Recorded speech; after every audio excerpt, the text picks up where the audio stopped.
Fear is optional for human beings. Since living in fear is living poorly, that's really good news.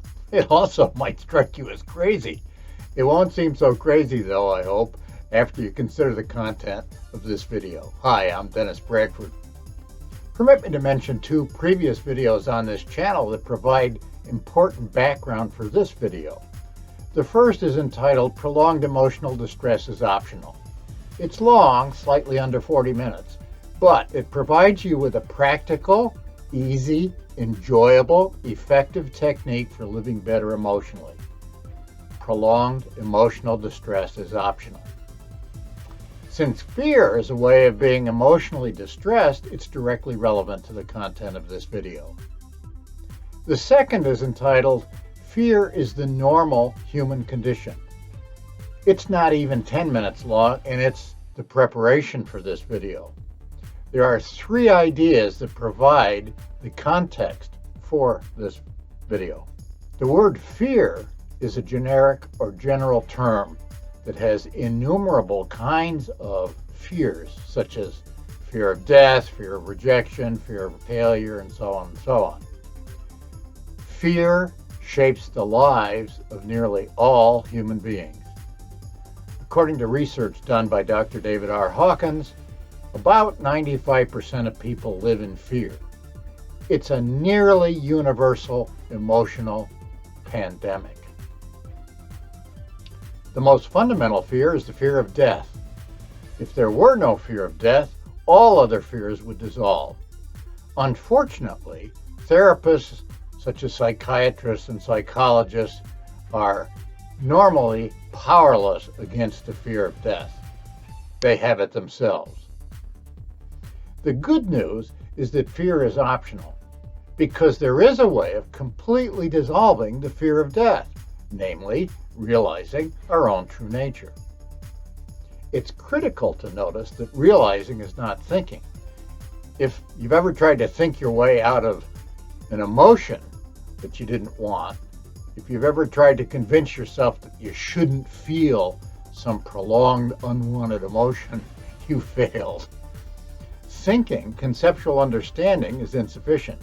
What's required is the direct experience of our true nature, and currently less than 5% of human beings ever really open to our true nature. They simply grow old fearfully, get sick, and die. All fear is optional.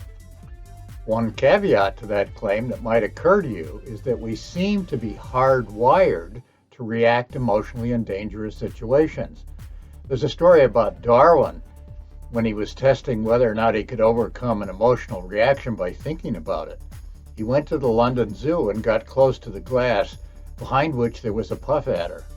He wanted to provoke the snake into striking him and resist fearfully jumping back. He failed. The snake did strike at him, but he instantly jumped back, even though he was determined not to do so. Mother Nature gave us emotions to motivate us to act to protect ourselves in situations when thinking through what to do would be too dangerous. That's what the claim that we seem to be hardwired to react emotionally in dangerous situations means. Notice, however, that we don't have to worry about such emergency situations because we're not in control of them anyway. Furthermore, those kinds of emotions usually are not prolonged. Once you jump away from a dangerous snake and realize there's no more danger, the fear that prompted your jumping away will quickly diminish. So it's not that all emotions are bad. They aren't. It's the prolonged unwanted ones that diminish the quality of our lives. If we live in fear or grief or shame or anger, for example, we're living poorly when that's not necessary. Well, how do we undermine them? As well as the fear of death, of course. How do we emulate sages in that respect? In his well-known book, Zen Mind, Beginner's Mind, Roshi Shunri Suzuki writes, quote, "In the beginner's mind, there are many possibilities. In the expert's mind, there are few. In this case, although there are a few different paths to mastering life, they all tend to go to the same place, They all end the same way, namely with the realization of our true nature. That's often called spiritual awakening. Although it can occur spontaneously, it almost always is the result of mastering some classic spiritual practice or other. That's why I taught the wave in the video entitled Prolonged Emotional Distress is Optional. Mastering the wave or some other spiritual practice like that results in uncovering our true nature by getting us out of our thoughts and into our lives. The serious problem in trying to think or talk about such realization is that it's impossible to conceive. All sages teach this. The direct experience of our true nature is unthinkable. Why? To think is to conceptualize. A concept is a principle of classification or sorting. To judge is to use a concept to sort forms or objects. For example, that is a fir tree, or there's my friend. Our true nature, though, is formless. There are no objects in it to be sorted. Therefore, trying to think it is a grave mistake. It cannot work. The Buddha called our true nature simply emptiness. Other ancient and contemporary sages have called it spaciousness. It's really the eternal subject. Ordinarily, we take episodes of consciousness to be about forms or objects like portraits or people.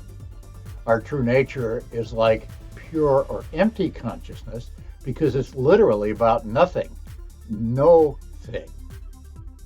At best, words are mere pointers used by sages to direct our attention beyond language. Let's call our true nature being with a capital B. It's been labeled by many words, but that one will do.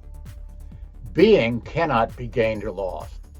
It's impossible to lose our true nature. Fearing death requires not realizing that. All fear and other dissatisfactions come from separation. And there is no separation in being, just the silent stillness of timeless being. That answer may strike you as a kind of conceptual cop-out, but nobody who ever directly experienced it has any doubt about it whatsoever. There's nothing missing in being. Emptiness permits fullness. Nothingness is completeness. May you realize your true nature. Peace.